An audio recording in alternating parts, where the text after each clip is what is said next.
this time, Martin Odegaard. Zinchenko from Ketchia, it's 4. Martinelli tiptoeing in. Predatory, perfect. There is a gorgeous arrogance about Arsenal now. It really is. They are enjoying every second of this. Hello and welcome to Not Another Arsenal Podcast, aka the Carl Jenkinson of Arsenal Podcast. My name is Mike Kurz, your host, and today we're going to chat a little bit briefly about the Crystal Palace game. We're going to talk a lot about the PSG game, and of course, we're going to talk about Sterling, Partey. You know, all the popular stuff that was going on in the Twitter sphere today. Never a dull day at all. First and foremost, as always, the introductions. Chris, welcome back. Hey boys, nice to see the three of us back on. It's been a busy day in the West Suburban household. Ate dinner at like 8:45. Was worried I might hit a food coma on the pod, especially given the topic we have to cover tonight. But I'm rallying with old fashioned and good vibes from my son, who's quite rapid. He had a track meet tonight, and that boy is fast, so feeling a little bit of a dad pride tonight. So that will middle son. My middle son, yeah, 7th grader, ran the second fastest 100 ever for the middle school in history. So that's unreal. He is enormous. As an aside, like, we're playing very fast and rough with the idea that he's physically a middle schooler because he's like 6 feet tall, almost, yes. And like 145 pounds and is relatively put together. I met his family. I'm not just internet creeping. I met his family live in person. Thank God. Yeah, for real. Yeah, Kelly's not ciphering from the pictures on that you post online. Yeah, for real. You did an AI open search for middle school track in the greater Chicago area and came up with my opinions.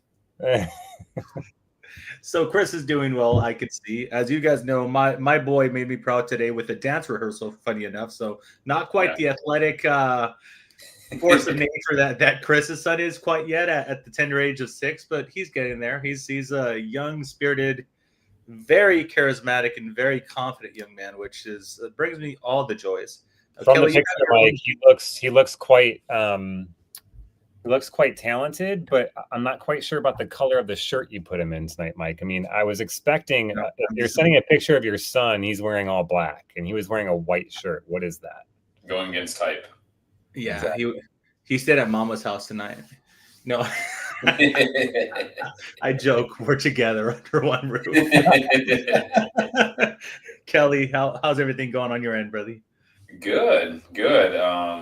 Yeah, so just working a ton, and Arsenal is, I guess, Champions League European Arsenal has been a nice vacation for my work. Mostly positives, but some sorrows, as it tends to be in my field. And then I sat down, and it was the most preseason feeling Arsenal match in a long time. And I don't support a secondary Premier League club, but I do like Crystal Palace. I genuinely, as a neutral, if there's a match on, I do like how they play. I think Glasner's a good manager. I like a lot of the individual players on there, and I appreciate how they play. So I was sitting down, it's like, oh, this is going to be a match with not a lot riding, and I'm going to enjoy this. And I really didn't. I always think that I'm going to enjoy something like a neutral, and I'm not a neutral. So it was pretty. There's not a ton to get into, but we'll hit some high points, and I think get a little bit of growlies out on my end. But life is good. Arsenal is making me nervous a little bit for next week, but we'll just adds to the drama at this point, gentlemen. Absolutely. I think that's a good place as any to start, Chris, actually just referring to I'm going to say the vibe. A lot of empty seats at the Emirates. It's difficult to get motivated for a game like this when you see the cushion. The writing is on the wall. Liverpool is going to win. And I remember seeing this. It was a tweet from, I think it was like from a journalist. And I felt like he was purposely taking the piss out of Liverpool, saying that he was writing an article essentially saying why nobody cares about Liverpool winning. Yeah. Okay. So, haha, first and foremost, right? Give me his name. I want to read this, guys. I want to follow him I'm now. gonna retweet this man. But I'm just saying, I think it's not, oh, everybody just really hates Liverpool. I think it's really like, for as much as media and, you know, NBC on our end and Sky Sports over there tried to do this, oh, Arteta, how are you feeling in the run-in? The run-in this, the run-in that, and they're like posting tweets, this is the run-in. There was no run-in. There was like, this was so dead for like, you know, 2-3 months left in the league where it just drained anything. So it's kind of like me bitching about the Rice thing. Like, oh my God, like, I get it. We're signing Rice. Can you just fucking do it already? Because you've been talking about this for 3 months. Yeah. It's almost like that. Like, it killed a little bit of the hype for me. I'm sure if Arsenal was cruising, I'm sure I wouldn't be feeling like, who gives a shit? I'm sure I would be thrilled. But I'm going to say, unfortunately for the Liverpool people, I'm going to say it sucked the joy. Nobody gives a shit at this point. Kind of. I do genuinely feel that nobody gives a shit that they're winning the league other than them, and good on them. But it's just how the league played out. But do you think all of this may trickle down to the players at all, Chris? Because I'm seeing a lot of players didn't put in effort. I mean, side note here, and my little ramble as I pass the mic to you. Out of all the players could have said that Arteta was not working the players hard enough, it was Theo fucking Wilcott, who was For under God's sake, pot meat kettle. Who literally, you know, allowed players to choose the games in which they were going to participate. This guy is saying that Arteta's letting our players be a little, you know, lackadaisical, if you will. So I just thought it was funny coming from him. But what do you think? Do you think there's a genuine belief, like a desire of the players to be like, hey, we're on relaxed mode now because the only thing that really matters is Champions League?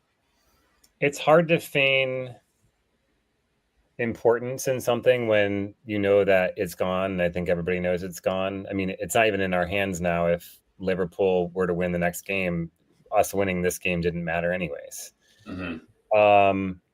So when you've got, you know, when you've got only a little bit of reserves left in the tank in terms of how many fucks you have left to give for a season, you want to put all your fucks into one basket, which is the basket that you can actually win. The fuck basket. Exactly. Everybody has a fuck basket. And that basket is the Champions League this year. So I don't blame the team, honestly, for coming out flat today. Now, I know that Arteta won't be happy with it because he wants maximum focus and energy and intent and domination for every game.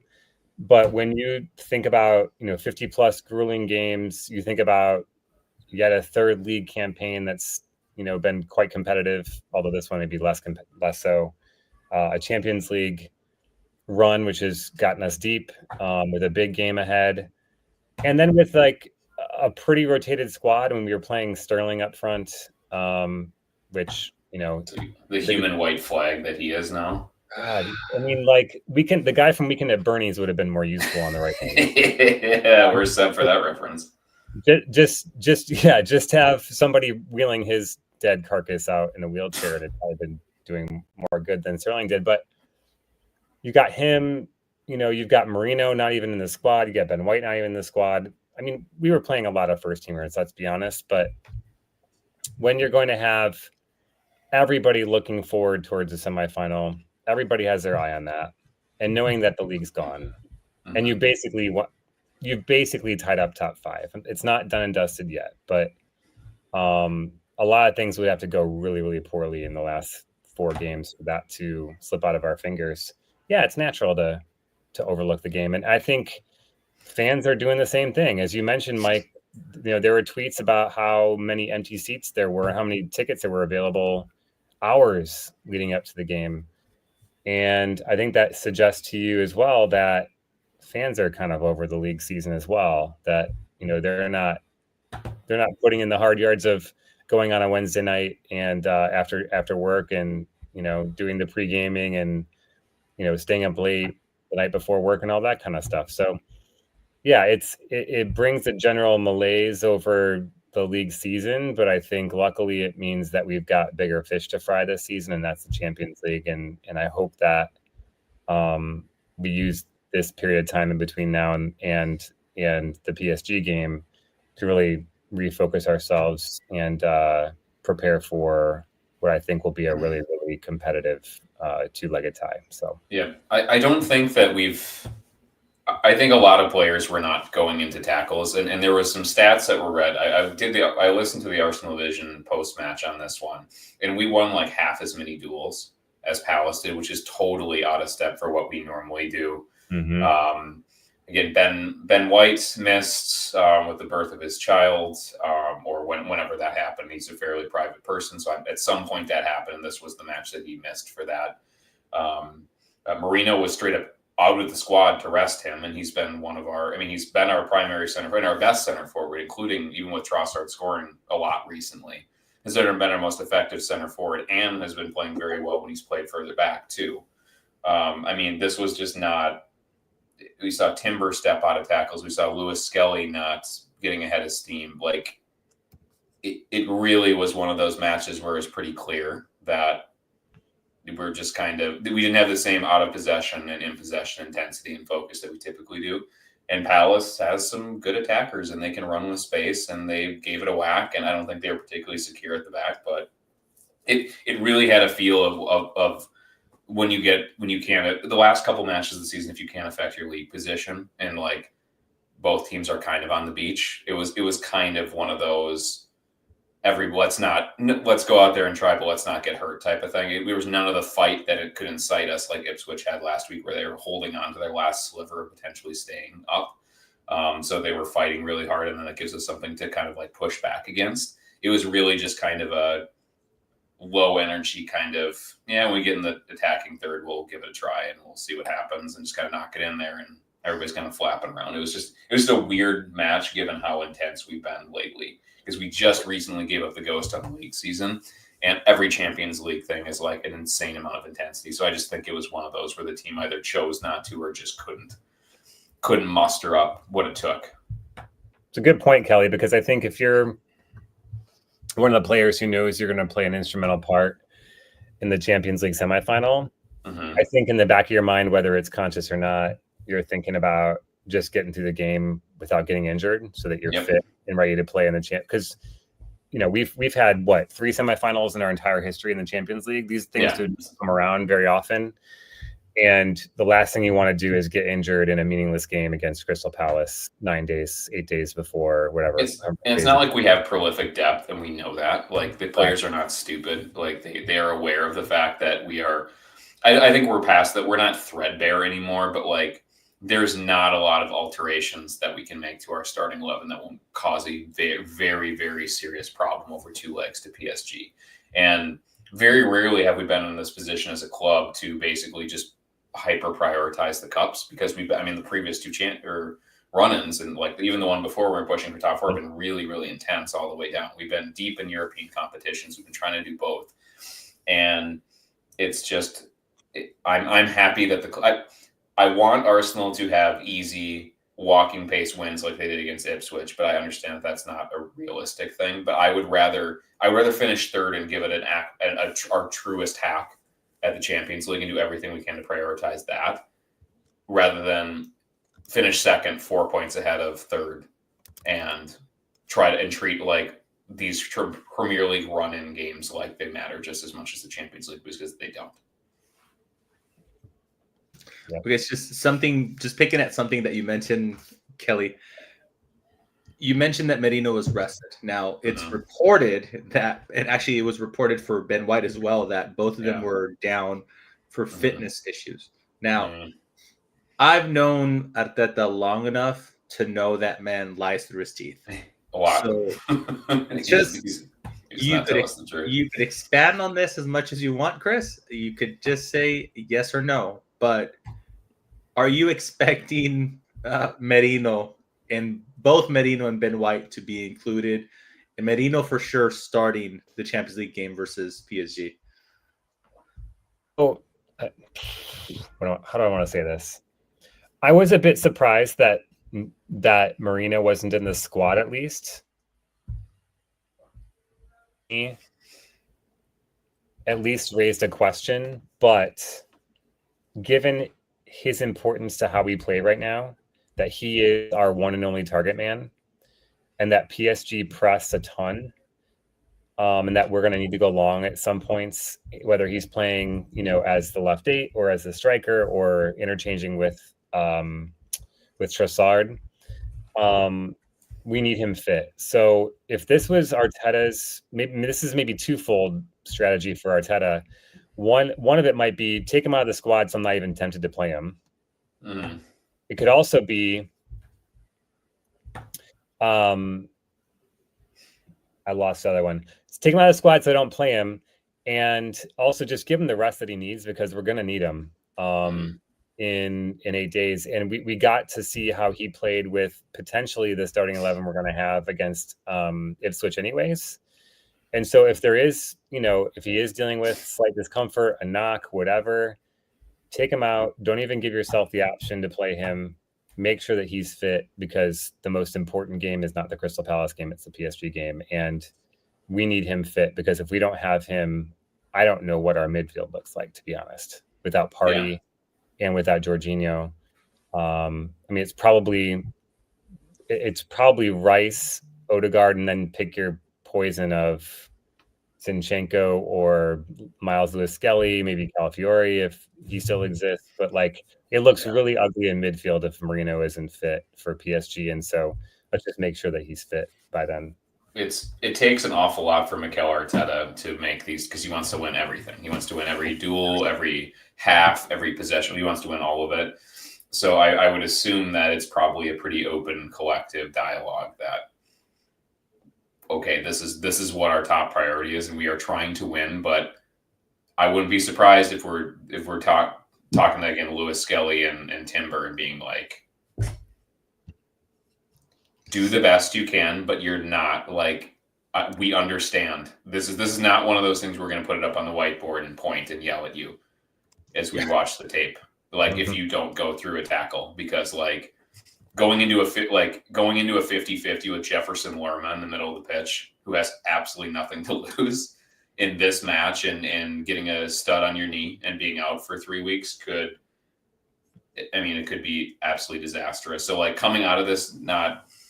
And the worst part about it is, I think, because we live so much of our fan lives on the internet, it's a bunch of, we've talked about this before, it's a bunch of FIFA FC 25 teenagers that are just out trolling, that are again, all the kids from Bangladesh and West Africa that are sitting there and trolling you with Erling Haaland profile pictures.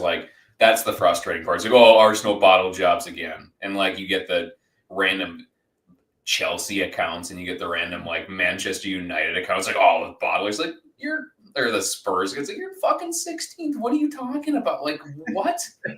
What are you talking about? So it's harder for us, because every point drop, it feels like people try to use it as some sort of justification for why Arsenal hasn't won the big things, when in reality, the reason why we're playing this match the way we are is because we actually have aspirations, and we're trying to best position ourselves to win the things you keep trolling us about not winning. So it's one of those, it is what it is. And like I said before, my sternest reply to this is I would much rather finish 3rd or 4th and actually get to a Champions League final than win out and then go meekly out to PSG because Marino played and got injured for no reason.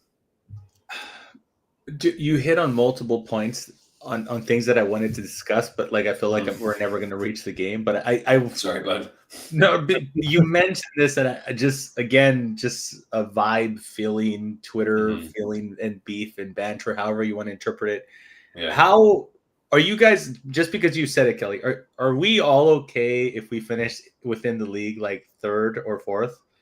I know 4th is a massive long shot, but I think City is only a few points behind us right now. So in the Champions League, who the hell cares? Who the hell? Okay, that's, you can finish 8. I don't care. Okay, no. I was curious because I can totally see us falling to 3rd or 4th as they're gonna try to banter us for sure. But to your point, if they make it to the Champions League and wins the Champions League final, nobody gives a shit. It's all water under the bridge. Nobody cares, and it's. the rival supporters could completely ignore all context in order to make the jokes and force the jokes. But if Arsenal win the Champions League, nobody's gonna give a shit. Like literally, you know. Yeah.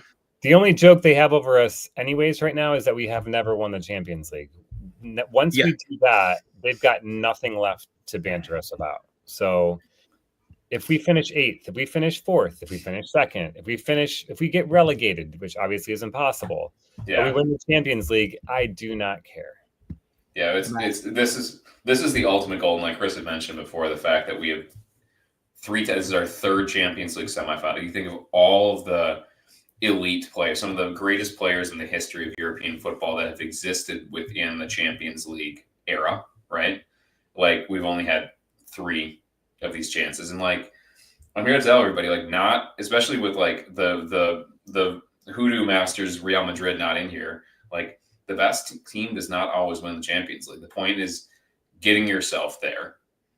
And to the credit of some people who are talking about kind of us in the Champions League, is that like our style specifically this year lends itself to succeeding in that type of knockout competition, because we don't like I said to our back channel at some point, I was mentioned again, I'm sorry, I keep saying we're only 20 minutes and we haven't even mentioned the match itself, but I was like, Palace aren't even trying to come out of the mid block in this match. And it's like, this is the type of opponent that we fucking struggle with. And like in the Champions League, we just don't play as many of those teams that come out with like a ton of talent, because Palace is a ton of talent. Palace is like a Champions League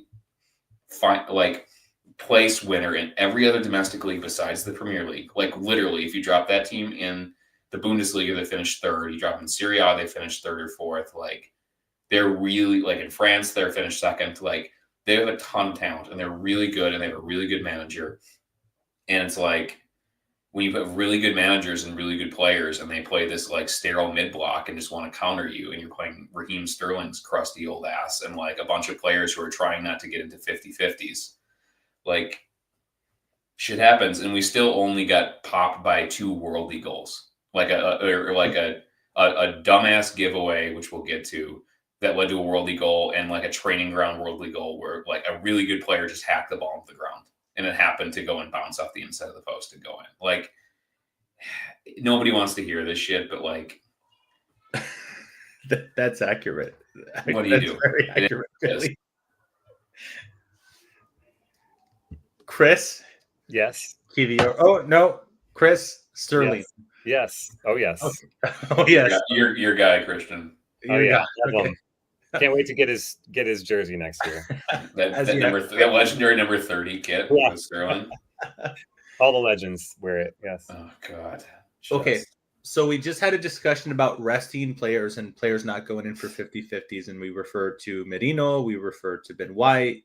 Ben White, he was with his partner and giving birth. We spoke about the performance and maybe not going over 50-50s. I agree with all of the context in which we try to use to build the starting 11. The one that I can't understand to save my life is using Sterling over Ethan Nwaneri. Now, Nwaneri, he came in the 4-0 win and scored, if I'm not mistaken, versus Ipswich. I know Ipswich was struggling themselves, man down and whatnot, but he hasn't played a full 90 minutes, and he's been playing a lot less minutes now with the return of both Saka and Odegaard. So this seemed like a perfect game to insert a player in which you are trying to give minutes to for development, have admitted publicly that he's a way further ahead in development than you were expecting, and to add insult to injury, the times in which he used them more often than not has proven that he could play at this level. And then you decide to start Raheem Sterling over him, a 30-ish year old loanee who has produced literally flipping nothing the entire season. So one player younger, all the future ahead with Arsenal, the other player about a month and a half left at the Arsenal. I cannot wrap my head around the decision to start Sterling over Ethan Nwaneri in any circumstance for the remaining of the season. So when he started, I did not understand at all. Chris, can you find Any logic at all, or are you just going to continue on my little rant here and just, there's no justification, right? Tell me I'm not crazy. Please tell me I'm not crazy. No, you're not crazy. I always feel the need to try and figure out why Arteta does what he does. Sometimes I can't figure out an explanation, which I think is what this case is. Other than perhaps it reveals to us exactly how he felt about that game, which is deep down, while he wants to win every game, I think we're in the part of the season, as Kelly so eloquently said, where everything is about the PSG tie. And maybe it means, again, this might be total copium, but maybe this means that there is a role for Ethan to play, probably off the bench against PSG. And this is about bubble wrapping the kid and making sure that he is fit and not injured or carrying a knock going into that really important 2-leg tie. Because let's be honest, Sterling is not touching the pitch against PSG. He's not. He's not going to play one iota. I mean, I don't even think he's going to be in the game if we're up 8-0, which obviously won't happen. But Tierney will come in as a winger, as a right back, as a right winger. Yeah, totally agree. Prior to Sterling, 100%. And so go for it. That's the only explanation I can think of. Is, I mean, it's why Saka didn't start today. I think he got minutes off the bench because you want to keep him sharp. He's coming off a major injury. You want to increase his fitness. But you don't want to put meaningless minutes in his legs if you can help it. So obviously he didn't start. We're 6 days out, as Dean said in the chat, from the PSG game. So I don't think you're really worried about like tiring guys out before that game. But I just think that if you're not going to start him and you're going to pick a wash Sterling over him, that the only explanation I can think of is that he has a role for an important role for Ethan to play in these upcoming games in the Champions League, and he wants to make sure that Ethan is ready, and he's not injured for some reason. Now we'll see. Maybe he won't play him at all, and then we'll scratch our head and say no idea what Arteta was thinking. By the way, guys, did you guys know that Sterling has never won the Champions League? He's played for big teams, Liverpool, Man City, Chelsea, but he's never been at that club when they won it. And I looked that up today, and I could not believe. How has he been ducking that? It's like not getting hit by a Gatling gun when you're standing right there. He's played in all of these clubs that have won the Champions League recently. I know. It's like he either leaves right before they win it, or he gets there right after they win it, and he never wins it. But you would think that a guy, this is probably his last chance, right? Like, he's going back to Chelsea next year. Chelsea ain't winning the Champions League next year. They might even like qualify for it. This is his last best chance to be a part of a club that wins the Champions League. And then he puts out performances like that. Now, maybe, I don't know, maybe it's not effort or application. Maybe he doesn't have the minutes in him that can allow him to apply himself for the 60 minutes he was out there. But to me, it looks like a guy that, has achieved what he wants in his career, that is, making a nice salary, that doesn't have to play much, that played a ton of minutes when he was young, and just doesn't have any legs left. And when your legs go and you're a guy who relies on pace in your game to be effective, what more do you have? Sayonara. It's over. So for me, it's odd to see a guy who's had a great career, who you thought maybe had something left in the tank, who's never won the Champions League, put in an effort and a performance like that, given what's at stake coming up. And you'd think he want to be a part of that. He would want to put his name in the hat to at least be in the mind of Arteta when you need a guy off the bench to play on the wing in the Champions League, when you're trying to win the damn thing for your one and only time as an individual and as a club. And he can't be arsed about it. So it's pretty sad, but here we are. Just by the way, while you were talking, I was Google searching this, and this is why I was chuckling. He hit the threshold to get a Champions League medal, just in case.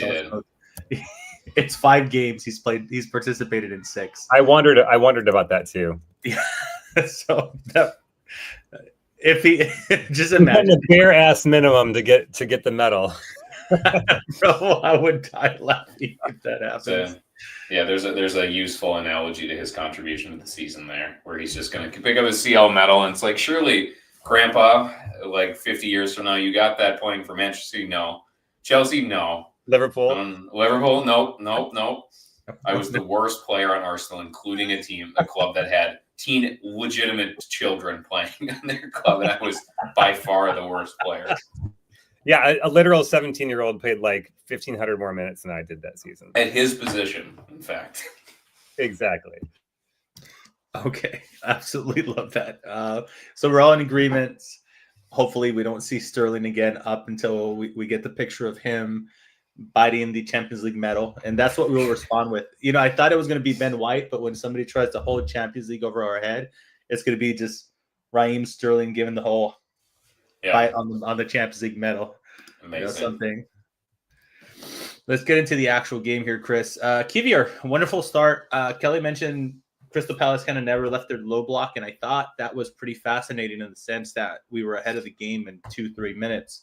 Normally, in a situation like that, the opposing team will open up a little bit more, but as Kelly alluded to, they don't really have anything to play for at this point.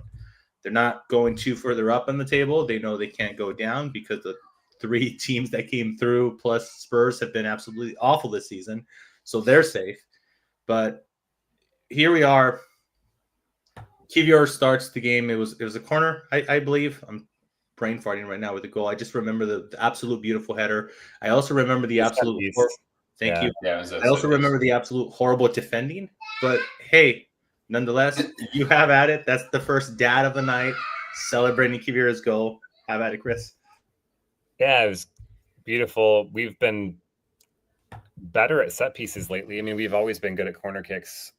I think set pieces perhaps a little bit less effective, but beautiful ball in. I think it was from Odegaard. Is that right, Kelly? Do you remember? Yeah, it was a great ball from Odegaard, actually. Yeah. I mean, well, it was a good ball. It was defended terrible. I mean, you'll get into it, but it was put where it needed to be. Let's just say that. Right on his head. And he had, five yards of space around him where no Crystal Palace defender was. And I think he made it look easier than it was, honestly. I mean, you expect a professional to head something that's in his path that clearly, but to angle it in a way that's in the corner, that's not right at the goalkeeper, that doesn't miss the post wide.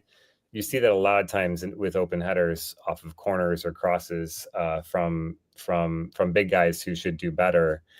And I think he took that really well. So kudos to him. I don't know, he's had a goal before for Arsenal. I don't think it was his first one, but I feel like he had like a weird turn and swivel goal towards the end of last year, kind of a meaningful 3rd or 4th goal in a match. I feel like it was some sort of this is is by far his best goal for Arsenal. That's by a mile. Very true. Only memorable one. Very true. So yeah, I mean, I don't want to get over my ski tips too far on a Kivior goal, because I think the part of his game that I think we should talk more about is his defending, which has been unbelievable, honestly, since Gabriel went under the knife. And I think, if we go on and win a major trophy this year, the Champions League, I think he's going to be a big part of the talking point about what needed to happen in order for us to get over the line, because he's been immense. And I think, if there are a couple guys that can hang their heads really high after this game, despite the fact that we didn't play really well, I think he's one of them. And I think him and Saliba have done a great job forming a quick partnership back there, given the shoes he had to fill as the left-sided center back. And Mike, as we were bantering in the back channel during the game, not only is he a good defender, but he's also quite good on the ball. And he was 53 of 53, I think, in passes in the first half, 100% pass completion, and that's not just passing it sideways or backwards. That's a lot of forward passing as well. So he's quite good on the ball, and I think we're seeing him be confident, seeing that he feels like he's part of the squad, part of the team, part of the partnership in the back. I think he's getting into a rhythm now where that kind of every 4, 5, 6 days of playing is allowing him to get in a groove. And when you get a player who gets in a groove, who feels like they matter, they're important, they're contributing, I think you see a guy raise his levels quite a bit, and I think we've seen that with Kivior. And for dear listeners, those of you that don't know, Chris was absolutely taking the piss out of me because discussing Kivior's performance just a few games ago, we were talking about how good he was doing, probably versus Real Madrid. And I kind of made the mention that says he's almost as defensively solid as Gabriel, except he can't pass forward as well. And then at that point, Chris pointed out, like, Mike, you're insane. He has really good passing. And then after that specific moment in time, Kivior just continued to have like 90 plus pass percentage. And my hot take just kept on getting worse and worse as time goes. So it was a little bit of taking the piss there from Chris, an inside joke, if you will. But boy, did my eye test fail me. And I mean, fail me in a horrible way. Kelly, as you mentioned earlier, 2 worldy of goals. One was a little bit of a forced mistake from our end, but the first one definitely wasn't. Nice play from Crystal Palace. Oh, yeah. And Eze, the one player that I'm just completely shocked. Sorry for being disrespectful, I guess, to Crystal Palace, but what a wonderful kick, man. I mean, it is what it is. I think sometimes as a supporter of a football club, you kind of just have to sit back and say, well, shit, that's a good goal. So walk us through the Eze goal.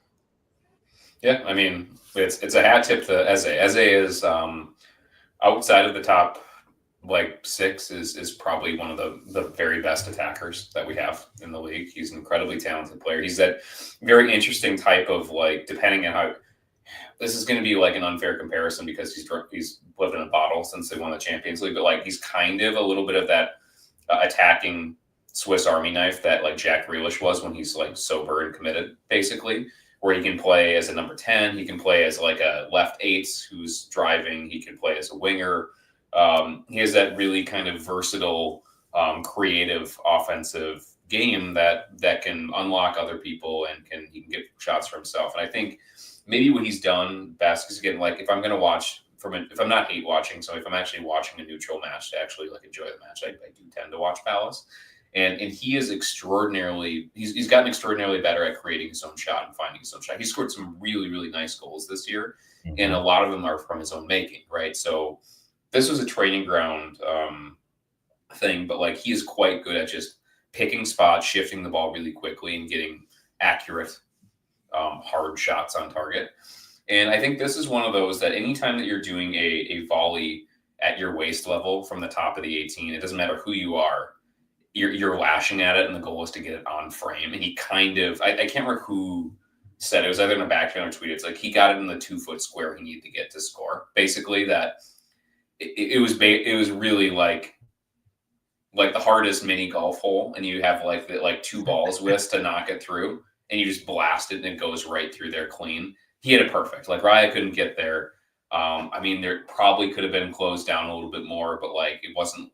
We had 2 guys rushing out at him. He caught it waist high on the volley into the ground. And whenever you hit the ball into the ground like that, you're not even hitting it clean. You're just putting it on goal. And it just happened to an inch to the right, and it goes off the post. And that's just how it goes sometimes. It was a great shot and a good setup, and everything kind of came together as well as it could. But I'm not very butthurt about the fact they did go in, because I think that they had a lot of other chances that were better that they did not convert, or Raya made a couple of good saves, and Kivior made a couple of really good interventions that were probably cleaner chances. And sometimes good players get good contact, and the ball goes in the back of the net, and that's how it goes. Yeah, plain and simple. Short and sweet, to be honest with you. And like you said, it's not a whole lot that we could do against them defending. On the other end, fortunately for us, I think Avidel just woke up. Hey. Good evening, Avidel. Thank you for joining us in the live chat. But just on the real quick on the Eze thing, Eze and Elise is one of 2 players from outside of the top 6 that I don't know how they stayed at Crystal Palace for such a long time without creating some crazy bidding war. Both of them are spectacular players, and Elise ended up at a really top club, and he's about to win the Bundesliga. I think Eze is next to leave. Hopefully he doesn't leave to like a shit club that makes me hate him, but both amazing talents. He's another player. Sorry. No, don't say that. I'm just kidding. I don't know. You know what? I looked up his stats for the year. I just put this in the chat, but so all comps, he's got 8 goals, 11 assists, which is quite a nice output. But in the league, he only has 4 goals from 8.1 xG, which I thought was really surprising. And I wonder, I would love to go back and look at all the chances he's had, because while 8.1 xG is not a ton, only scoring 4 goals from that is way underperforming. And it makes, and given like the quality of the chance that he converted today against, I think it was probably a pretty low xG opportunity, but he converted it. He must have missed some sitters in there at some point. And he's perfect for Arsenal. Exactly. I mean, we love a guy who gets into a lot of scoring opportunities but can't finish a meal, let alone a chance. If you tell me he had a long-term injury that rolled him out for 2 months, chef's kiss. Sign him up. Let's pay extra for that. Let me tell you. Give me some of that right now, please. When did we score the second goal? Was it the first half when we went up 2-1? Yeah, it was too early in the second halftime. Thank you very much. Leandro Trossard, again, stat padding, as Kelly would call it.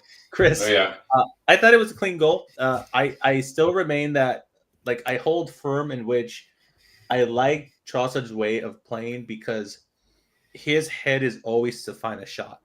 Him along Saka, I would say, are some of the most consistent shot forcers that we have within our squad. I find him amazing. He finds the back of the net a whole lot. Maybe I'm overblowing it. Here's my I see Chris typing. Potentially he's about to pull up and say Trossard's only scored 2 goals. That's impossible. He scored 2 last game, actually. So that's 3 at least this season. And I think he's a shout to actually start versus PSG in the absence of Partey, excuse me. So we'll chat about that a little bit later. But I don't know. I love the player. I'm going to be gutted when he leaves. I think he been a brilliant utility player, but he forced the shot again. He just did a beautiful little dribble, got past the defender, let a low shot past the goalkeeper, and all worked out. Chris, are you prepared to talk about Leandro Trossard a little bit, or are you still looking at stats? I see your eyes moving around. I'm good. I was trying to remind myself of exactly what the goal looked like, but I think I remember now. And I think a lot of his goals are the kind where he manipulates the ball and gets himself into a position in the smallest of tightest of spaces. And I think he did that against, was it Ipswich? Yeah, he had a goal against Ipswich as well. 2, I believe. Yeah, 2. But the one I'm thinking of in particular is the one where he's kind of falling and he nutmegs the defender, and then it goes scoots past the goalkeeper. When he's on it, and they've talked about this a lot on like Arscast and AVP, but he's kind of a weird player in that he will score some kind of outrageous goals in terms of like his ability to get a shot off in traffic, but then sometimes he makes the really simple look hard, and he can be a frustrating player like that. But right now, and it's important that he's in the form that he's in right now, because we need him to be in the form. Everything he seems to touch is going in the back of the net, or at least going on frame, which is what we need. And so, yeah, good goal. You'd like to see him confident. I think when he's got a chip on his shoulder, he plays better. And I think perhaps he feels like he's got a little more left to prove, whether that means that he stays at Arsenal next year, or whether we sell him and go somewhere else remains to be seen. But I think he feels like, for better, for worse, he's at the age where he's kind of playing for his last contract. And I want him to play with that edge, because that means that we're probably going to get the best out of him when it matters most. So the more he scores, I think the better off we all can feel about him going into that first leg against PSG and putting in a shift and hopefully getting a goal return in the process. So yeah, good goal. What's funny is that this has always felt like a marriage of convenience between Arsenal and Trossard. Like, he was not our primary target. He had a falling out at Brighton, and we represented an increase in pay, an increase in club stature, a way to stay in a really competitive Belgian national team. I don't think that there is. This is maybe unfair to him, because he is kind of a little bit of a sour guy on the pitch, and he's like not a super dynamic personality off the pitch. But it does seem like this is one of those, like, really, it's going to be a short-term arrangement that's worked out really well for him and for Arsenal. And I would not be surprised at all if he goes to Saudi or he goes somewhere else and we recoup his fee and he gets a chance to keep knocking in goals and keep being a little feisty guy for a little bit longer. Like we say in the podcast all the time, Mikey, he seems like a guy I would love Leandro Trossard at Lazio. I would absolutely fall over myself to watch him at Lazio. He'd score buckets. He'd do 15 and 10 domestic goals playing in a bunch of different positions immediately and probably be the best striker at Lazio. He's one of those guys that we haven't seen that in a while. I was trying not to force Milan winning 3-0 today and the that was a nice one into the conversation, but fuck since Chris gave me the opportunity, I got to say, should have gone and stepped on Lautaro's head in that match. It is amazing to me how Milan has the most consistent and positive net set of results versus Inter out of all the teams. And then they just shit the bed with everybody else. But Inter has literally not beat Milan for the last 6 games. But they can't handle Genoa away though. But yeah, exactly. Like just shit the bed versus Como somehow. So it's like let's go and draw Monza 3-3 now to celebrate that. And just Jovic scored a brace. Just remember him? Yeah, he was on the bench for Milan for like a year and a half, and now they signed Jimenez, and I want a Mexican to play for Milan, and Jovic is like, nah, I'll start scoring goals now. And all of a sudden, dude, just pure spite. Like you finally get a Mexican center forward, like that's the new hot thing at Milan, and then somehow this corpse of Serbian guy his career has been fucked for like 4 years just pops up and steals the thunder. But yeah, screw Milan. Or not Milan. Sorry, Mikey. Screw Inter. Just to add a bow to that, screw Milan. Screw both of them, frankly, because Lazio are going to have to play in that stupid fucking conference league next year, so that'll be fun. Anyway, back on track. Hope you learn Azerbaijani, Kelly. Get ready to learn Azerbaijani, Kelly. Actually, I have a friend that's her family's from Azerbaijan, so I probably could learn some. Whatever.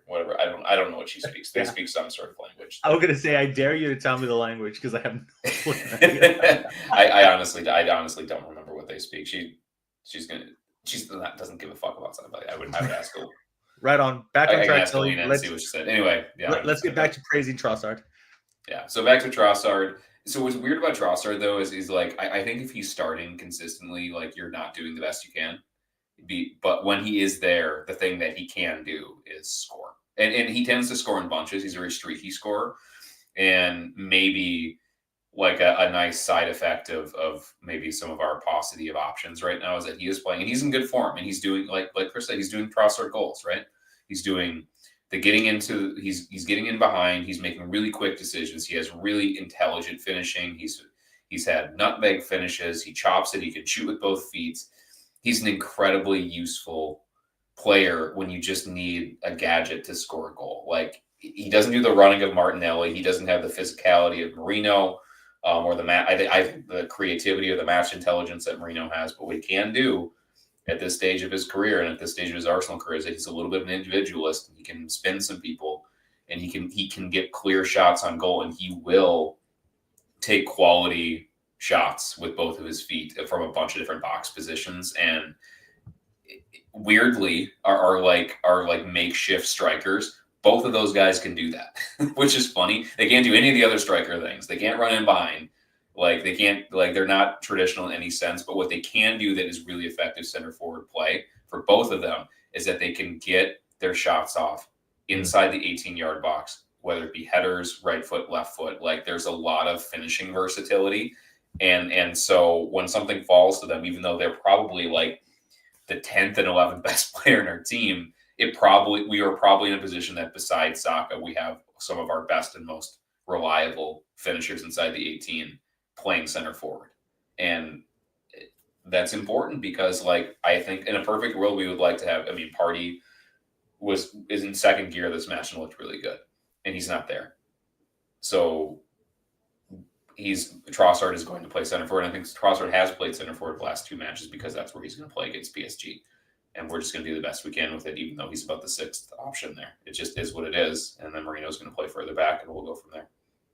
Yeah, just look back at the goal again, and I think it features kind of 2 or 3 of his best skills, and that is he's both-footed. He can shoot on his right and his left, and he scores with his left. It wasn't a pretty goal necessarily, but it was effective.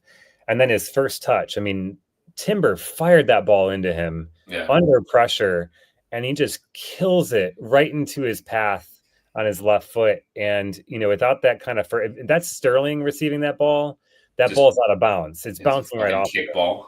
Exactly. Like, but he just deads that ball right in his path, and that allows him to get it off with his left foot. And then finally, I just think he's really good at finding space. And when you play on the wing, that's not as important because you're playing on the touchline and you're running channels and you've got less traffic around you. When you're a center forward, you've got to make intelligent runs. You've got to, you know, pick out pockets where you can kind of inhabit. And if it's not open, then move out and find a different pocket to exist in. And I think, you know, the fact that he was able to, you know, find the space, corral that fired in shot really well with his first touch, and then shoot it with his left foot, I think was kind of a trifecta of what he's best at. Okay, following topic, guys. When we chat about this, can we all agree that William Saliba is a very, very, very good center back? Yes. Yes. Agreed. Dear listener, we love him and we aren't bashing him. But the second goal, that ultimately drew the game, and we will talk about a little VAR incident at the end of this all, just to put a bow on the actual conversation. This is twice in just a small period of time in which Saliba did a little bit of a oopsie, and I feel fairly comfortable putting the blame on him. If you guys share your opinion, we're overthinking this, everybody. Okay, so it's again. If you guys recall last week, you know, I made the joke like, oh, I hate French people. But after that, I said everybody brings their own personal bias into this a lot. And you guys are shocked or not shocked at all on Twitters. You saw people saying, what the hell was Odegaard doing? You saw people saying, hey, why was Raya off his line? So you see all of these things. But I think I speak for everybody on the podcast right now that we all feel very strongly that it was Saliba. But is there anything that crosses your mind, Chris? Is this him switching off? Is this him still being a very young center back? And I will say that it's kind of easy to say he played bad, but I think it's better to say he played bad by his standards. And I think there's a difference there, because his standards bad is still considerably levels above most people's good. So I think it's just a mix between not being used to seeing William Saliba make mistakes like this and the fact that it happened just back. I say back to back. It feels like back to back. He's played games between now and the Madrid game. But my goodness, man, it was another brain fart. I think he just looks around and again kind of forgets where the hell his people is, forgets where the hell the attackers are. And then once again, provides a really weak, poor pass to Odegaard, and it gets picked by Mateta, which I got to say, by the way, I mean, props to Mateta. I thought it was very well executed. You know what I mean? Like, he didn't just grab the ball and smash it. He saw where Raya was, picked the ball, and finished fairly cleanly, in my opinion. But I think what people are mostly going to highlight right now is just the mistake from William Saliba. Have at it, Chris. Yeah, it's fairly uncharacteristic of him. But he's a guy he's already played over 4,000 minutes this year in some really important pressure-filled matches. I think as a young defender, you're going to have the odd mistake in you no matter how good you are.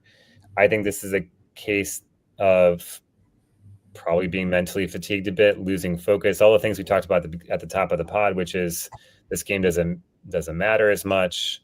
And when you don't play on that kind of edge where like every pass matters and all the details matter, and if you don't pay attention to all the details, you know, there are massive consequences for it. I don't just mean a goal. I mean like trophies. None of that jeopardy exists in this kind of game.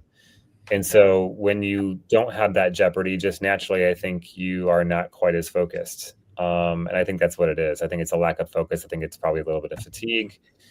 And when you're not fatigued, and when you're fit, when you're feeling fresh, when you're focused, when you receive the ball, you're already thinking about where your next ball is going to go, and you're taking pictures, as is often the case as people describe it. I think you stop taking pictures. You take less frequent pictures when you're tired and when you're less focused. I think he lost the picture, and I think when he lost the picture, he freaked. And you saw Odegaard saying, "Pass it back to Ryan, no big deal." And I think he freaked out and just passed it to the guy that was closest to him, which was unfortunately Odegaard, who is not always the most physical guy to keep a big player like Mateta off of him, who just steals the ball. And especially whatever iteration we've had of Odegaard this year that weighs about 110 pounds. Like, I think it's pretty clear that like he needs to be on a strength and conditioning program. Whatever's happening in his personal life, and like I don't know if he's trying to be vegan or like he's like using he's on the Bellerin diet. Yeah, I didn't want to bring him into this, but I was going to say that. I'm not going to lie. The thought crossed my mind, like something has happened to him physically where he can't, like, and Mateta is one of the best, most physical center forwards in the league. Like, I would be just fine with Mateta signing for Arsenal. I think he could be a really useful player. He's a really good striker. He just offered no resist. It's like when I'm in back and like my kids are playing and they get one on me when I'm like playing in my backyard, and I just go like, fuck no. My daughters weigh like 39 pounds and like 70 pounds. And so I just like go and I weigh 190 pounds. So I just put my body in between them, and it's like, no, we're good now. Like just absolutely ragdoll. And I got into not an argument, but like a comment back with a relatively big account that was like, what was Ryan doing? And it's like, listen, sister, here's the pattern. When Saliba has that ball, he has Timber up high on the right side. Timber was open, by the way. He was standing there. There's nobody near him. It was an easy right-footed pass out there. He has whatever midfielder is in there. So in this case, it's Odegaard usually stopping play, is like 10 yards to his left, right? He has Raya, who's back on the diagonal. Raya runs to the left, whatever opposite corner that we have the ball, to have a diagonal pass deep enough that people can't jump it. And that's where Raya was. Because that's our pattern. That's our escape pattern. Or you clear. Yeah. Those are your four options, right? You go up the line you go up at like an easy diagonal to Timber as right back. You go back to Raya on the diagonal, back to the corner, and then he recycles it and figures out where to go with it. Or you just boot the fucking ball over the top and just live to fight another day. For some reason, Saliba didn't do either of those things. The only one that Crystal Palace had covered, had a body on, was Odegaard, really close to him. And so he rolled it backwards on his back foot, so he had to kind of like turn and run on it. And then Mateta absolutely ate him up. And like, I think Mateta can score an easier goal than that. Unbelievable finish. Like, fucking ragdolls. I think he's left-footed too. So like, he fucking ragdolls Odegaard. Oh yeah. And then unnecessarily with his off foot chips from like 20 yards out, kisses it off the crossbar and it goes in. Right. And Mateta's a really good player, but he's not that good of a player. And like, he's kind of like a C- Olivier Giroud kind of. And again, good player, but that's not in his locker. Generally, he chipped it and it worked out for him. But like, I have so little time for people putting that on Ryan. It's like, where was Ryan? It's like, where he was fucking supposed to be. What are you talking about? We do this play out like 50 times a match. Like literally where everybody knew it. Saliba just locked. He brain locked. And made the worst decision he could have made besides turning and kicking into his own goal was pass it to Odegaard in that situation. By the way, if you follow Laura Kirk Francis on Twitter, you may recognize her as the Ginger. She's really funny. Yeah. She posted this on Twitter a couple of days ago, and I think it might just be Martin Odegaard's facial hair that is contributing to his lack of physicality. Because you're right, he was absolutely ragdolled by Mateta, and not even like. I'd have to go back and see it again. I watched it again. It didn't strike me as overly physical by Mateta, but Odegaard's reaction to whatever contact there was, it's like a wet paper towel. It made him look like a fifth grader out there. It looks like he made this sound. He went when he took it away from him. That's what it looked like. Like it was just. And again, like Odegaard is not he's a floating attacking 8. He's not robust. Like this is not, we're not talking like Miles Lewis Skelly who and like Urine Timber who like, even though they're small, they're like pieces of iron that you just can't get through. Like Odegaard is this physically probably the weakest player we have on the pitch. But like, yeah, the degree to which Mateta, like, again, didn't even like do a Diego Costa and like put his shoulder down and like upend him. He just kind of did what he was going to do, and Odegaard just went. Whoa. It's like a little bit of the Francis Coquelin versus like prime Eden Hazard. They just ran into him and fell over. Like, yeah, I know. I don't need to remember that. Sorry, Mike. But that's like, I don't know. It's one of those like calamity of errors. But like, I think in all of this, we need to really like not forget the fact that it was an insane error by Saliba, and like really the second like ridiculously bad error that leads directly to a goal and like gifts a goal in the last few matches. And like, I think we're doing ourselves a disservice by trying to apportion the blame for stuff like that. Sometimes people just fuck up and it's their fault. Like I don't like that's the same thing with like, and I love William Saliba too, but the last match too, it's like, oh, why are you blaming Riot again? It's like, he rolled it to the ball and he had the ball for 2 fucking seconds and he waited for one of the best players in the world to run up and take it from him and kick him into the goal. Like, where was Riot? It's like, Riot ran at the same fucking corner he did at the Real Madrid game, which is like when we rolled out to Saliba. There's the passes I articulate because that's our pattern of play. He's not in the goal. Like, I think that's the biggest point, Kelly, is it's our pattern. So if I go to have people not been watching for 50 matches, Mike? Like, how is this surprising to people? He does the same thing every fucking time.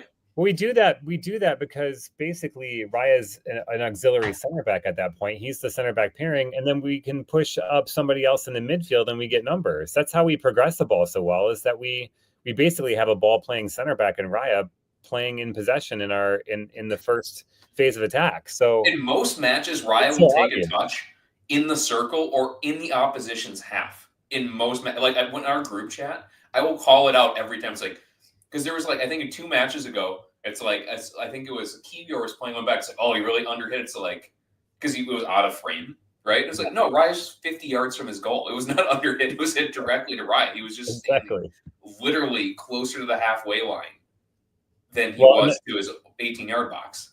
And the most embarrassing part about it is that Tim Howard was the one that was talking about Raya's lack of positioning. And he's obviously a former goalkeeper, probably the best goalkeeper the U.S. has ever had. Definitely the best one we've had. And he doesn't even understand or doesn't care to accurately portray the role that Raya plays in our buildups. So I don't know. It seems obvious to me, but good Lord, is he a bad pundit? Anyways. Oh my God. He just like, but Tim Howard never made a pass in his life. Like he comes from a era where so like literally let's roll the ball back and clear it. Yep. And that's what he does. Like he scored a goal, I think against, I can't remember who it was against, but he scored a goal just like hoofing it in the wind. And it went like 95 yards and bounced over the other keeper. Like in the Premier League, like that happened.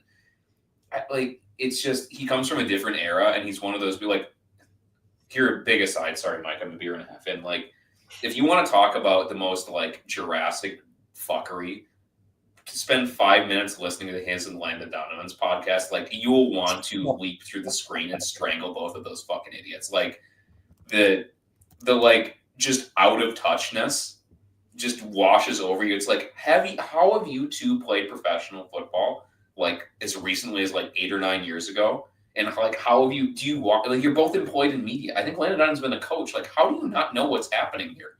Like they act like Tim Howard asked, like, I don't know where he was. Like he was literally in the same fucking spot he is every single time we do that pattern of play. Like, have you watched any Arsenal matches? No? Okay, I can tell because it's literally where he goes. And Ryan will play like 40 passes a match from there. Like, what are you talking about? Kelly, anyway. If Lee Dixon ever joins that podcast, please let me know. I'd love to tune in. Okay, can you imagine Lee Dixon? He just looks like it's like burning a William Saliba doll in effigy the entire time.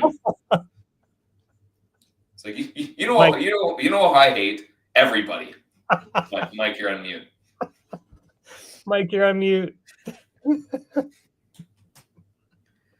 Mike, you're on mute. I'm gonna be forced to mute Kelly at this point. I was saying I was trying, but I just didn't want to interrupt what Kelly was going through. I was just letting him go through the emotions. But Kelly, real quick,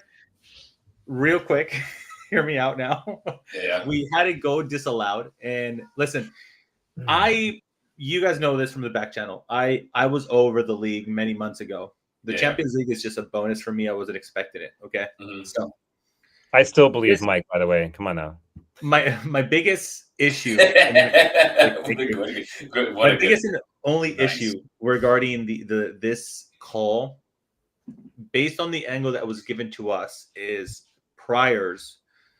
Their excuse right now is it wasn't clear and obvious. Their excuse is saying that there wasn't enough evidence to support to go against the field, the call on the field. And this is my biggest gripe. I'm not going to even fight the fact that I believe the ball never fully left the field. We need to establish that the richest league in the world have X amount of cameras in X amount of specific locations. We all remember the Newcastle bullshit. We all remember the West Ham bullshit. Now we're going through this bullshit. It's the richest league in the flipping world. I could Google search it, but I'm pretty sure they make more money than NFL. NFL could provide you with about 30 fucking angles of a replay. Yep. There's zero excuse for a Premier League club not to be able to have, what is it called in tennis? Eagle eye, is it? Yeah.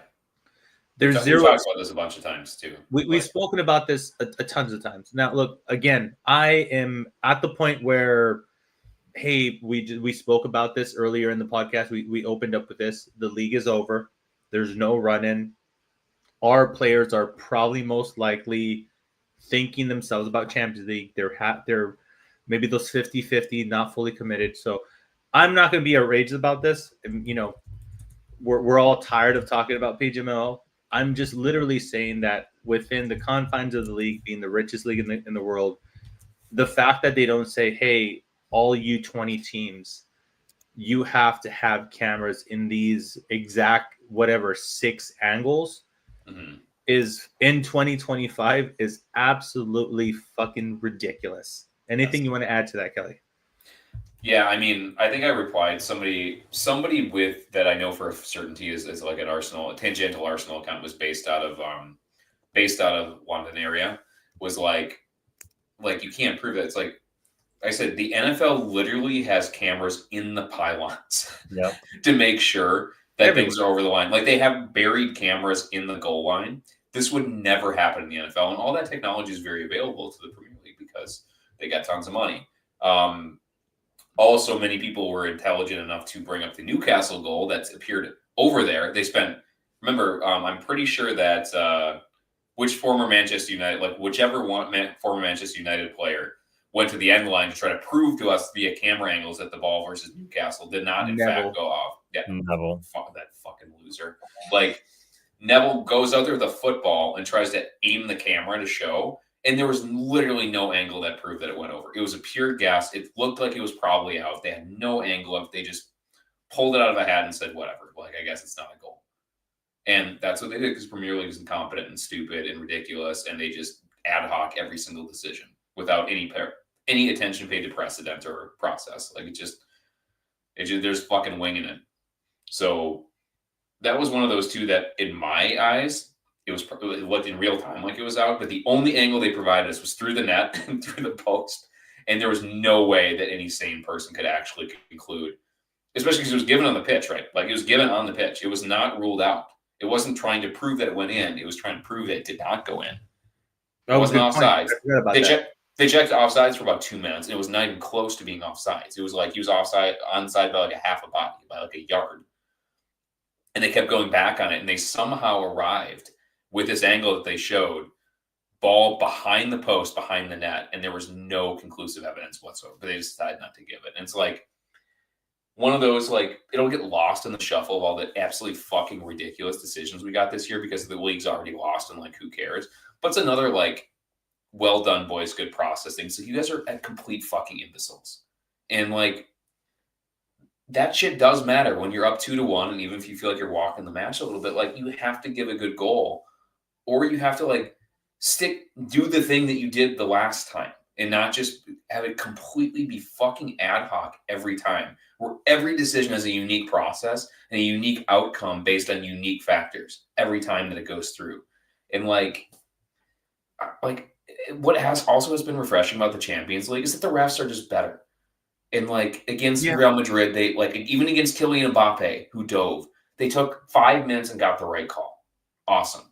We spoke about that last podcast. We at least the very least what we believe is the fact that they're not friends. No. Because they collectively just get the best referees from different leagues. So there's no I'm being told by Mark Clattenburg or whoever the fuck I wish Clattenburg would come back. My God. Oh yeah, okay. So whoever the fuck is supposed to be the best ref right now in England, there's no. Well, I'm not going to tell him he's wrong. In Champions League, I don't know this guy. I'm just going to ask him to check the camera. So there's a lot of ego and there's a lot of unchecked. What's even crazier about this one, though, Mike, is that it was given on the field. Like, there was no evidence to overturn, and they just went, well, it kind of felt like it went over the line, so I guess we're going to – and at the very, very least, with the camera angle that they were provided at TV, it also didn't leave the field. So, like, I don't know if they have an angle that's not provided to the public, but at least what was provided to the public, that ball never left the field because it's in line with the goalpost. So, I think with this one, they felt like it kind of looked like in real time that it went over, and they felt like it did. And so they just kind of went, the absence of hard evidence, they just kind of went with their gut. And it's like, your guts are fucking stupid. You're idiots. You have no idea what you're doing. Everything is just a scramble every time something happens. So don't go with your gut. You're stupid. Like, you do not have the type of instincts that you tell you should rely on your instincts. It's like, again, it's like you're like, friend that you know in your entire life that has made terrible decisions from the time they were in elementary school on. It's like, I'm going to go with my gut. It's like, motherfucker, stop going with your gut. Your gut is stupid. The reason why you are the way you are right now is because you keep going with your gut. Like, don't listen. It's like George Costanza, right, on Seinfeld, when his life got immeasurably better when he just did the opposite of what his gut told him. I love that episode so much, dude. Right? Damn it. Like, that's what it is. It's like PGMOL. Whatever your automatisms are in this moment, just go the other way. Just do something the complete opposite, because it'll probably arrive at a better decision, because all of your processes are fucking terrible and they make you look stupid and incompetent. So, like, do the opposite. That's what you need to do, because there was nothing to overrule that unless they have a mysterious angle that they refuse to show. And I don't think that's the case. I think they just completely grabbed whatever the answer they thought they were and they just made a decision. Do we even understand the original call anyways? Because the linesman calls it for offside. His flag is up. It is not even close to being offside. And there's no offside, number one. So what are they checking to see? Because if the call is offside, it's clearly not offside. So if there is no other call, then you have to find something that actually proves that the goal doesn't count. And for me, there's nothing there that is definitive. I mean, do you guys remember this from the West Ham game last year, I think? Oh, yes. I remember that well. And they scored on this, and they could not definitively say that the ball wasn't out, even though it feels pretty clear to me that, I mean, you can't see it, so you can't prove it, I guess. But they had no definitive evidence that the ball was out, and so they had to let it stand. But it's just, I don't know, it's absolute madness. And you see where the linesman's standing. He's standing 10 yards off the end line, so he can't see whether the ball's out or not. And so they're looking through they're looking from the opposite side of where the ball went out, through a net, through posts, through bodies, and they're saying, well, I guess we can't find any evidence that it stayed in, and so we're going to rule it out. It's just, I have a hard time getting that upset about it, because honestly, I don't really care that much about this game. I honestly don't really care about the league anymore anyways, to be honest. I want to get back to the Champions League, but yeah, if that game mattered, if like we were, let's say, like 3 points behind Liverpool right now, I'd be furious. I would be just throwing shit right now, because I'd be asking a lot of serious questions about the use of VAR and what that call was, because the call on the field was offside, and there was no offside to be found. And so, what are you overruling? What are you overruling the goal? On what merit are you overruling it? Chris, it's another one of those things where it seems like the PGML in this moment were seeking reasons to overturn the goal, and that's the biggest thing that doesn't make any sense to me, because like In so many situations, it really seems like we don't want to overrule the judgment of the officials on pitch, right? That's what we want to do. It was a bad offsides flag. It wasn't close to being offsides because, like, that was one of those when they actually went through the game. The first replay, like, oh, well, he's well onside. That's not the issue. It just was awkward because he, like, hooked in and basically Paddle stopped playing. Like, I'm pretty sure that Dean Henderson, who had a sneakily really bad game, by the way, like, who's basically, like, 1B for England goalkeeper right now, like, just didn't play and react to it. And Martinelli was the only one who kept going and just tapped it in because it went right over Dean Henderson's shoulder and tapped it in because they assumed it was either offsides or went out. But I mean, I've yet to see anything resembling resounding proof. And, like, we've set this standard for the last couple of years since who's the prick who runs the PGMO now? Remind me. Howard Webb. Yeah, fucking Howard Webb. Like, Howard Webb, yeah. I'll go to Howie. Anyway, so Webb has, like, set this precedent that, like, has to be a really high threshold to overrule the judgment of the on-pitch officials, right? And in this case, they spent 2 minutes looking for an offsides that wasn't close. I mean, semi-automated offsides would have told you that in 5 seconds. And any other league, again, as somebody who watches other leagues, like, would just be like, okay, well, it's obviously not offsides. Like, we don't have to bust up the fucking abacus and try to, like, prove that it was offsides when it wasn't. There's no angle that tells us that the ball was out. So how are you ruling it out about? Because I'm pretty sure they said, like, oh, the ball was over the end line, and then it was a goal kick. It's like, I mean, that's what I thought it was, but you've yet to show me any evidence, and it wasn't called on the pitch. So, like, what the fuck do you want? Like, how'd you get there? And that's one of those too, like, part of what I resent about the PGMOL and Howard Webb wanting to be a celebrity with his own segment on Sky Sports every week, but then not having him, like, sit, like, Arteta, if he makes a bad sub, he gets fucking grilled by Johnny Jerkoff from wherever and has to defend why he didn't start this person or whatever. But, like, it would just be, like, a very simple, like, what did you see? And if they said, like, we have a definitive angle that showed it went over the end line, it's like, okay, cool. What was it?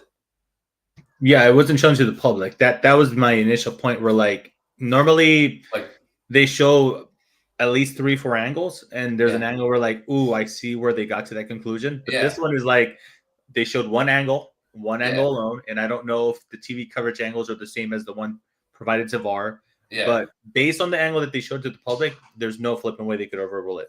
No. And if it's like you didn't have it, it's like, okay, well, we had our own angles. Like, why didn't you show it to us? If it was a definitive angle, like, why wouldn't you show it to us?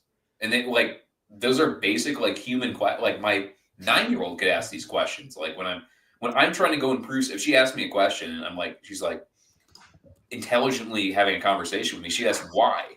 And I have to, there's, like, some burden of proof for me to respond to it. And, like, even my fucking 9-year-old, if she was asking me about koala bears and panda bears today, it's like, that doesn't make any sense. Like, why? It's like, okay, I guess I'm on my phone and Googling this because I guess I don't know. I got to show you proof. That's a 9-year-old talking to me about koala bears and panda bears.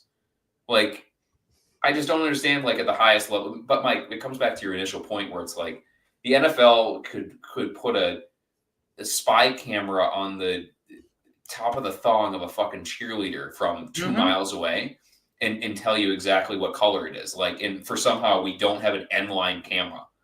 We don't have 4 additional cameras with the Premier League that is a look directly up the line on each corner flag. We don't have that. Guys, why don't we have it? No fucking look around. Nobody knows. Roughly 2 to 3 480p cameras on field. Oh my god! Like, right? Like, you would. we live in a time where you could, like, put a missile in the front pocket of somebody walking on the fucking street in anywhere in the world, but we don't have a camera pointed directly up the line. we have sensors in the richest league in football. Yeah. Why don't you just do the same thing you do in the goal? That's an automated whether it crossed the line, and just put 2 of those fucking sensors on the end line. And so if you end up in this position, you can just go, okay, well, we went to the watch thing, and it's like these 2 laser beams connect to each other, and it's like, oh, it went over the laser beam. Sorry. Literally the same technology. Just like, what is it? Would it even cost 5 figures to do that? Our garage doors work with the same technology. Honest to God, like, I'm a real estate agent. Like, yeah, dude, like, the garage doors are set up to not close on people. Can we have, like, 2 burnouts holding laser pointers, like, pointing them? Like, I love it. I don't know. It's just one of those things where it's like, it feels like it's like being deliberately ignorant of what's happening. And it might add to the drama, but, like, Why? Like, there's enough drama on the pitch. Like, can you just like take small technical advances, or just have the fucking match official like in the thing and being like, have James Benge be able to stand up and be like, where's the angle of this? Oh, you don't have one? The angle that you showed us the best? Like, how did you overrule that? Chris, starting the lineup for PSG. That's the quickest, easiest transition I could make after I asked Kelly to keep it brief if he wanted to. We're doing 2 hours. Yeah, he had that liquid courage in him, so brief doesn't exist. Exactly. Starting lineup for PSG. Well, let's talk about PSG real quick. Where they are deadly is on the wings with Ousmane Dembele on the right wing and Kvaratskhelia. Am I saying that right? On the left wing, or Kvaratskhelia. Or Doué. So you've got like 4 guys who are quite good on the who can all start on either wing. And so I think the key parts of where we need to nullify them, and also perhaps make them second guess about where they position themselves out of possession, is in our fullback areas. So I think we will probably play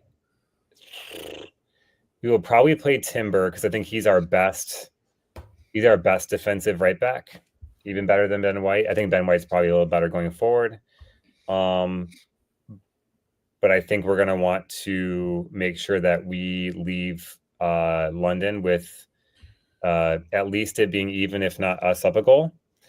So in order to do that, I think you've got to be defensively solid, and you've got to neutralize where they can hurt you. So I think it'll be Timber at right back. I think we'll play Kivior and Saliba in center back. Who else would be there? Raya in goal. And then, probably Luis Skelly left back. He probably is right now our most in form and probably best defensive and all around best left back. And until Calafiori is fit and available, it's hard to depend on him playing any meaningful minutes in this side. We'll probably see Rice at the base of midfield, because who else is it going to be without Partey and Jorginho available?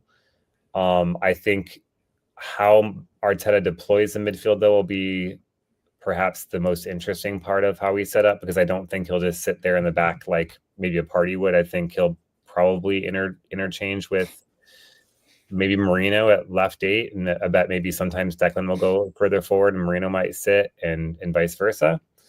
Sometimes Marino might actually switch up with Trossard at striker and have Trossard play at left 8. So I think there's going to be a lot of fluidity within the midfield and forward positions to get the best out of the attributes that we have on the pitch. So a midfield of Odegaard, Marino, and Rice at the base. And then I think it'll be Martinelli on the left wing, Saka on the right wing, and Trossard up top. I don't know that there's any other lineup you can play other than those guys. Maybe Ben White for Timber, if you feel like Timber needs a rest and Ben White's up for it. But Ben White really hasn't played a lot of minutes this season in general, and I think that's a big ask of him to start a game as big as this one. I think at best, maybe you see him come off the bench at 70 minutes. So that's my best guess at it, Mike. Yeah, I second that. I don't think there's anything else that you could do. I think if Partey were not suspended, I think he would be playing at the 6 and Marino would be playing striker. But that's not the case. I don't think we have a lot of plausible flexibility with what we're going to do. And it's going to be what it's going to be. Thankfully now, I feel like we've gotten Trossard in a pretty nice run of goal scoring form, and the team behind him is going to be set up to kind of stop PSG from doing the things that they do, which is run at pace. Yep. That, Kelly, I thought you were going to expand more on that. That was incredibly short and simple. You're paying me back for the whole VAR conversation that we had. Yeah, I feel like I owe you some minutes. No, I think we all agree, all around, Miles Lewis-Skelly getting a little bit of rest today, being so young was probably for the best. We all know that Thomas Partey isn't going to be available. Merino makes the most sense. I know that it's probably killing Mikel Arteta on the inside to have to remove him from the center forward part. But I do think that's the most natural thing that you could potentially do, and just put Trossard at center striker. So nothing there. I think we're all in agreement. I guess go for it, Chris. I was going to say, I do think Ipswich was a trial run for what we might do against PSG. And obviously those two teams are really different. And the fact they went down to 10 men changed the calculus a bit. And we couldn't necessarily use that as the trial run we maybe wanted to. But Tim Stillman, I think, made this point, and I think he's right. As I was looking back at some highlights of that game against Ipswich, is that honestly, if you didn't know what the starting positions were of Trossard and Marino, you wouldn't have been all that sure that Marino wasn't the starting striker and Trossard wasn't the starting left eight, because Marino was inhabiting very similar positions that he usually does as striker. So I think, as I said before, I think we'll see some fluidity between the two of them, and I think we might even see some fluidity at times between Rice going a bit further up the pitch, because we know he's really good in those kind of that box-to-box role, and he plays a pivotal role in pressing and in the final third. And maybe Marino will come back and sit at times. So, like I said, I think it's going to be quite fluid between those three players in particular. Okay, and last but not least, and Avreo asked for this very early on in the podcast, in the live chat. Not Avreo, sorry, I think it was Dean, but Dean. Boys, did you hear about Thomas Partey? New contract. Okay, so I'm taking the unpopular opinion, saying that this makes sense in the sense that here's my unpopular part. He's been our best midfielder this season, bar the 2 Real Madrid games, in which Declan Rice just played at an elite world-class level. That's my knee-jerk reaction. Whether he stays fit, history says no. He doesn't stay fit for this long. This is probably the only season in which he's been available for this longest period of time. Now, in my mind, our midfield for next season is, Declan Rice on the left, Zumi Bendi at the base, and Odegaard on the right. Partey then turns into a player in which they could cover for right back. He's played in all 3 positions in the midfield. And in my mind, I'm rationalizing this and saying that's the reason this makes sense. It's the cheapest option, and it's the highest. I'm going to say it's the highest we could get our ceiling regarding highest we could get our floor regarding the midfield, just by retaining him versus trying to go out and get a different midfield. Thoughts, Chris? What's the question, Mike? Sorry. Yeah, it's just I see you reading up on the live chat here. No, it literally, dude, it's just, what are you feeling regarding the Thomas Partey extension? I mean, it was worded saying improved offer, which kind of makes you believe that they're offering him more money. I can't remember exactly how much he's on right now, so I could totally see why people are against the more money part. But like, on the sporting level and what he's been providing, if he told me he signed a 1+1 without giving him a load more cash, me personally, I feel extremely comfortable with that deal. And that's based on the assumption that he's no longer going to be the guy that starts for us. And I know people could say that's a lot of money for a bench player, but hey, look at what having really kind of average mid or bench has got us the last few years. It ultimately always leads us to, one injury, we don't have enough to cover, and we take a massive hit in quality. So I think having actual quality players on the bench is a massive thing for us. Yeah, and he knows our system. We know he plays really well in a certain kind of role. He's really effective against the press. He's really good in progression. He is getting older. But in my mind, Jorginho's gone after this season, and he takes over kind of Jorginho's spot in the pecking order. And he becomes the guy that plays, 1,500 minutes or less, but plays really meaningful minutes. And I think this is a position that he'll be in where Arteta can pick and choose where he feels like he needs his specific skill set to play, or maybe where he can spell Zubimendi, assuming that Zubimendi's coming in, which if he is, then I'm even more on board with this. If we are not bringing in a midfielder, then I like this deal a lot less. So yeah, why would you get rid of him, assuming that you're putting him in on similar wages and you can afford it and it doesn't prevent you from bringing in all your targets?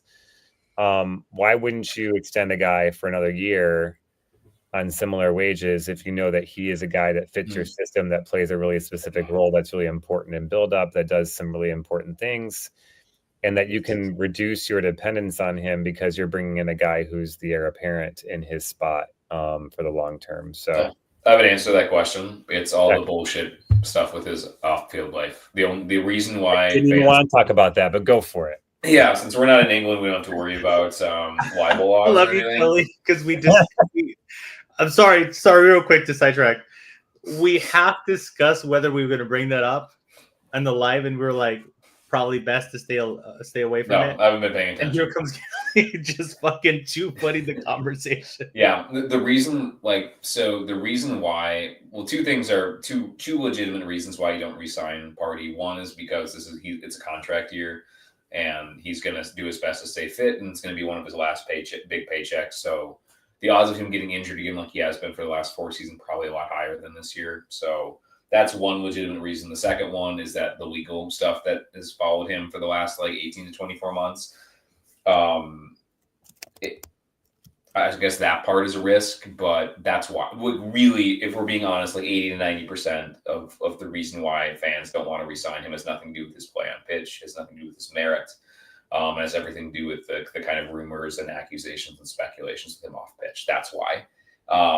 And so to the extent that that's real, or the club doesn't have more information about that, I think that's all legitimate, but if we're willing to, Arsenal are relatively, especially relative to other elite English clubs, right?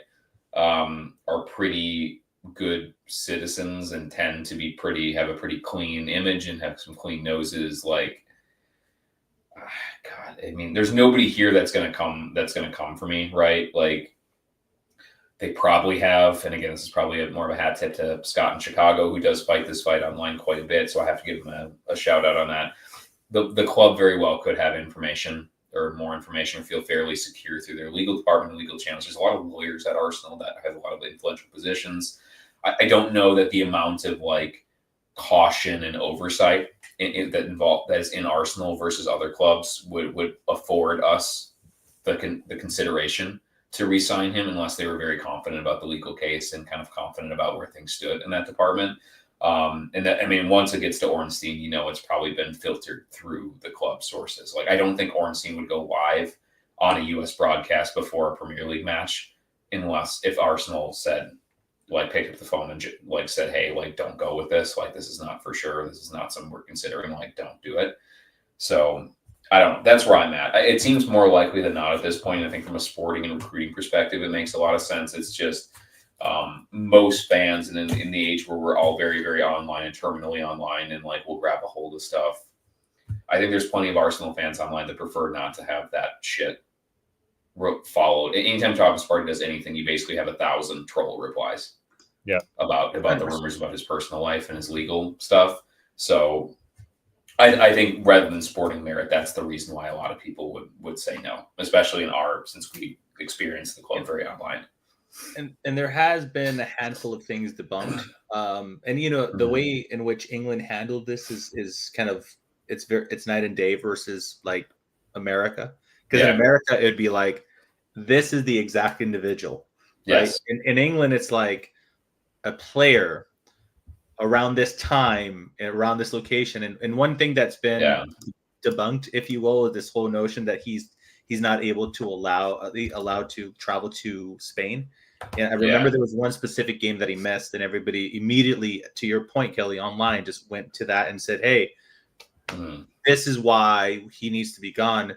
And then, he's over there playing versus Atletico Madrid a year later, and then he's over there playing for Real Madrid a year later after that. So there's a few things where there's some online hype and stuff that starts hyping up saying this is exactly why we can't keep him, and then it gets debunked. So It's a difficult one, man. I don't know how to interpret it, but to your point, Kelly, because you were brave enough to mention it, I do. I'm gonna back you on this and publicly say I do think that the large majority of people is just trying to disassociate themselves with any of that type of lingering doubt that they may have for the player. And so like people tend to, and rightfully so, want to be on the right side of history. And it's like egg on their face, on our face, if we're saying club must know something, extend them, and then some truth, the opposite truth comes out, and then we're all like, you already see it online. You're the guy that wanted him here at the club. I didn't want to. So it's almost like a 50-50 gamble for PR. Yeah, in a way, in Twitter PR, if you will. Now everything comes and goes, and Twitter's not a real world, but I think there's a lot of posturing, and to your point. So I think that kind of overtakes the conversation in many aspects. But that's all I got on it myself. Chris, you want to jump in on that? I was just going to address Stan's point about how we need someone more reliable and an upgrade, and I hear that. I was just looking at some stats of his since he joined Arsenal, and he's essentially averaging about 25 appearances in the Premier League and about 2,000 minutes. And I feel like I don't even think we're going to need him to play that amount of time and matches and be that available for us moving forward. Because again, we're not going to be relying on him to be the guy that starts most games. He's going to play that Jorginho role. And so if all he needs to do is play 1,500 minutes, show up in 18 to 20 matches in the Premier League campaign, I think he can absolutely do that. So I don't know that his availability for this new role he will be playing moving forward, if we do indeed sign him, is going to be that difficult for him to achieve, to be honest. Yeah, it's one of those the big if, or the understanding is that we're going to sign Zubimendi to play literally to start in his position, or again, if we're doing Adam Wardner's, the idea is that it's a very, very twofold heavy. We are okay with this, or this makes sense. It's one that you're getting the long-term starter in his position at the same time that you're extending him. And again, like Chris said, he's playing the Jorginho minutes role, right? As a very competent backup who can start occasionally and has positional versatility. And two, that there's at least some clear to all the other stuff. Because like I don't even think that like in the stadium or in real life, there's the type of badgering that happens with regards to party that does online. It's a ton of it's basically online trolls from other clubs, and we do the same thing to them. We pick the lowest hanging fruit and batter it until it's pulp, and that's what we do in perpetuity. Like that's where it is. And so again, the people like us that spend a ton of time online, and that's our primary connection to the club, are living this because, again, Doug from fucking South Florida, who really likes Tottenham because he likes the color blue, has made it his mission to tweet about it 7,000 times in the last 3 years since he started watching soccer because his niece plays soccer. Like that's literally part of our interaction with it. And I think probably in the ground, at the club, in the stadium, in real life, a lot of that stuff is just not something that permeates, and it's just low hanging fruit. So again, I don't want to talk in a big circle, even though I kind of do like to talk in a big circle, but like that's where we're at. Mm-hmm.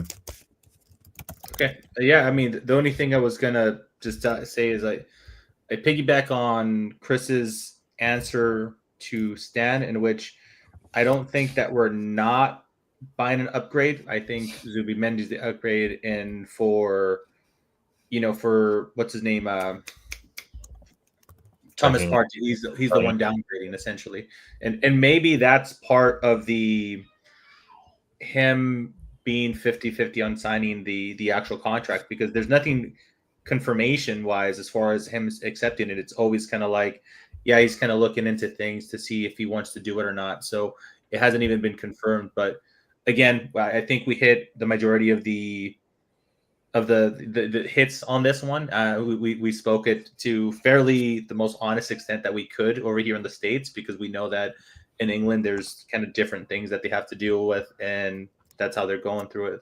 So anything you gentlemen want to add to this at all, or are we good to go? Good to go, buddy. Good to go. You'll love to see it. All right, boys, let's call it a night. Live chat, thank you so much for joining us. We really do appreciate you, as always. We are going to call it a night. Kelly's getting ready, doing his Gyokure celebration. So that's been Chris, West Bourbon AFC. This has been Kelly over here trying to drink out of his Bane mask at South Metro AFC. I've been Mike Hers FC on the Twitters. You can find us also on Spotify, YouTube, and of course, Apple Podcasts. Live chat. Thank you so much for joining us. Really do appreciate it. Until next time, see you next week. Bye. Right foot this time, Martin Odegaard. Zinchenko from Ketty, it's four. Martinelli tiptoeing in. Predatory, perfect. There is a gorgeous arrogance about Arsenal now. It really is. They are enjoying every second of this.